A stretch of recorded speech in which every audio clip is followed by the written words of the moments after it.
हम सनातनी 4 भाई हैं और वो चारों हैं ब्राह्मण, क्षत्रिय, वैश्य और शूद्र। हम चारों भाई हैं।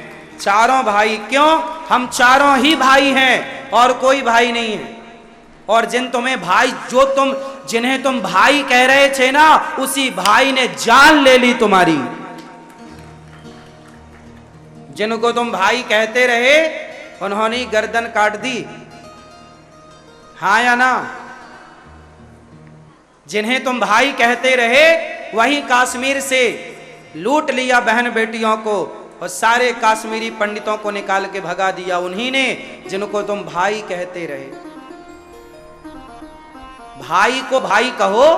ब्राह्मण तुम्हारा भाई है, क्षत्रिय तुम्हारा भाई है, वैश्य तुम्हारा भाई है, शूद्र तुम्हारा भाई है। हिंदुओं, तुम्हारा भला है कि तुम संगठित हो जाओ, चारों एक रहो। बट गए तो मिट गए। जिस दिन बटोगे मिट जाओगे। बात पूरे जीवन की कर रहा हूं, समझ लो तो ठीक है, नहीं समझो तो मर्जी आपकी। जो तुम आपस में जातवाद की लड़ाइयां लड़ रहे हो, इससे बड़ी मूर्खता तुम्हारी नहीं। चारों मिलके रहो, चारों भाई हो, पांचवा तुम्हारा कोई भाई नहीं है। कोई भाई होता तो भाई कौन होता है? मेरा भाई भी, हिंदू भी। ब्राह्मण क्या कहता है? गाय माता है। बोलो गाय। अच्छा, क्षत्रिय क्या कहता है? गाय। वैश्य क्या कहता है? जोर से। गाय माता है। वैश्य। शूद्र क्या कहता है? गाय को। केवल गाय को माता कहने वाले पूरी दुनिया में 4 लोग हैं, ब्राह्मण, क्षत्रिय, वैश्य और जो गाय को माता कहें वो हमारे भाई हैं। जो गाय को मार के खा जाएं वो हमारे भाई नहीं हो सकते।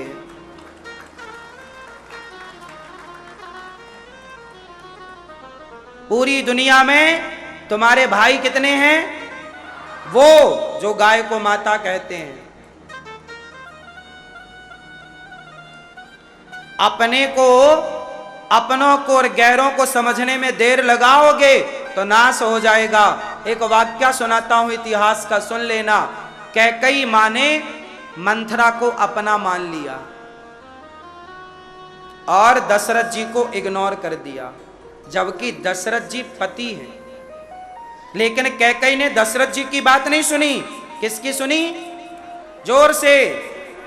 मंथरा की। मंथरा को उसने अपना शुभ चिंतक मान लिया, जबकि मंथरा कैकई की शुभ चिंतक नहीं, पर मान लिया। ऐसे ही तुम लोग गाना गाते हो, रघुपति राघव राजा राम पतित पावन। आप लोग गाना गाते हो, ईश्वर अल्लाह तेरो नाम सबको सम्मति। ये गाना केवल हिंदू गाता है, आज तक किसी मुसलमान ने गाया हो तो बताओ।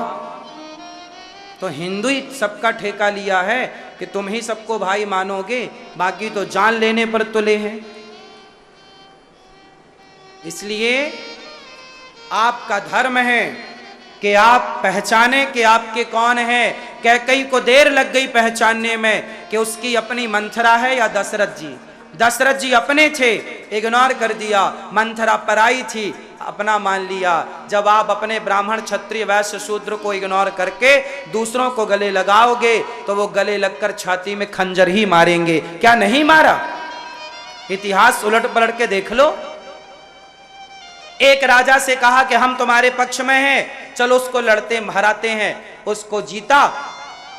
देख लो ना, पृथ्वीराज चौहान को मारने के लिए मोहम्मद गौरी ने जयचंद से दोस्ती की। जयचंद पृथ्वीराज के ससुर थे, संयोगता के पिता। इतिहास पढ़ा करो, दिन भर व्हाट्सएप तुम खेलते हो मूर्खों की तरह। जयचंद कौन था? पृथ्वीराज जी का, जोर से, सगा ससुर। सगा ससुर। लेकिन वो ससुर हाथ किससे मिला लिया? मोहम्मद गौरी से। और मोहम्मद गौरी की सेना और जयचंद की सेना दोनों जब मिली तो स्वाभाविक है शक्ति ज्यादा होगी। पृथ्वीराज चौहान, अच्छा मोहम्मद गौरी ने क्या बोला कि मैं तुझे दिल्ली का राजा बना दूंगा, जयचंद मेरा साथ दे दे। जयचंद दे, हाँ दे दिया। जयचंद्र ने मोहम्मद गौरी का साथ दिया और क्या हुआ, मोहम्मद गौरी ने पृथ्वीराज को रात को सोते समय पकड़ लिया। सेना ज्यादा थी ना, पावर ज्यादा हो गया, दो मिल गए ना, ज्यादा हो गया। पृथ्वीराज को पकड़ के ले गया और पृथ्वीराज की आंखें फोड़ दी, वो सब आप जानते हो। बाद में क्या हुआ, जयचंद ने कहा अब मैं बनूंगा दिल्ली का राजा। देखो ऐसा जयचंद था मूर्ख, अपने दामाद को मरवा के वो उसकी सत्ता हड़पना चाहता था। मोहम्मद गौरी आया और मोहम्मद गौरी ने चौराहे में खड़े करके जयचंद को मारा। जयचंद बोला तुमने धोखा दिया, हमें मार दिया, तुमने तो कहा था दिल्ली की सत्ता देंगे। मोहम्मद गौरी ने कहा मूर्ख, जो अपने परिवार का सगा ना हो पाया, जो अपनी बेटी का सगा ना हो पाया, वो मोहम्मद गौरी का सगा होगा। मार दिया जयचंद को मोहम्मद गौरी ने, ठीक किया। तुम्हें क्या लगता है ये मोहम्मद गौरी जैसे लोग कहीं गए नहीं हैं? ये तुम्हारा हाथ मिलाकर तुम्हारे भाई को मरवा के फिर तुम्हें मार देंगे।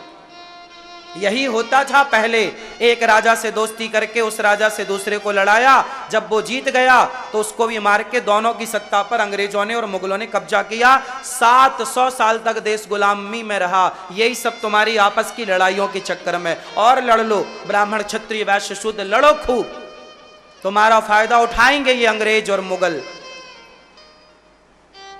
बड़े होशियार बने घूमते हो, बड़े पढ़े लिखे बने हो, अपने परायों को तो पहचानना सीखो। आपस में तो ना लड़ो, कम से कम दुश्मन सामने हो तो लड़ने में मजा आता है, पर जब अपने दुश्मन बन जाएं। हमारे देश में जितने युद्ध हारे गए, पोरस की इतिहास पढ़ लो, पोरस नाम का राजा पंजाब का राजा था, उसके सगे मामा ने धोखा दे दिया।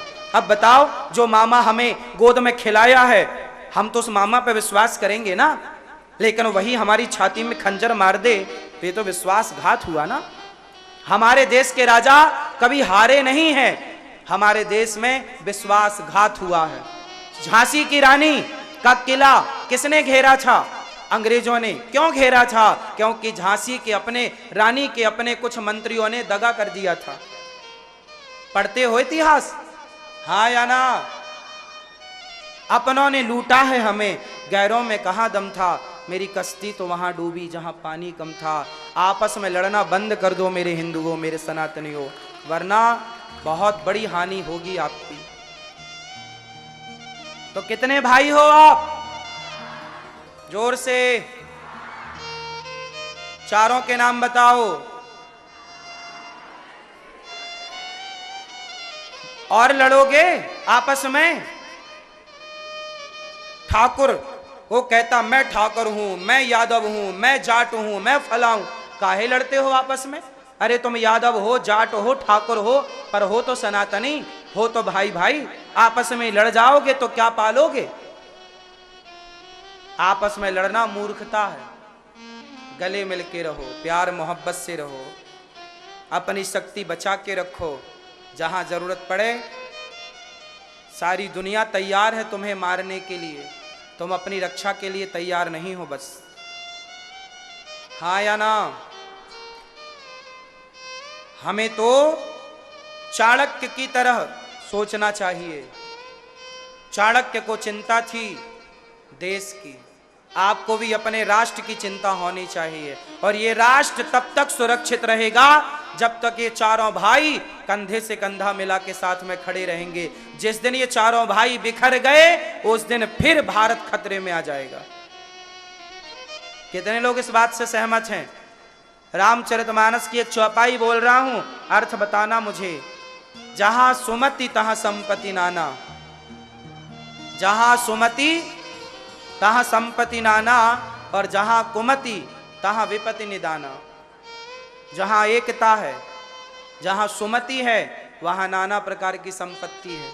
जहां आपस में लड़ाई झगड़ा है वहां कुछ नहीं है। समझ में आई? भाई भाई आपस में ना लड़ो, देवरानी जेठानी आपस में ना लड़ो, तुम्हारी लड़ाई का फायदा कोई तीसरा उठाएगा।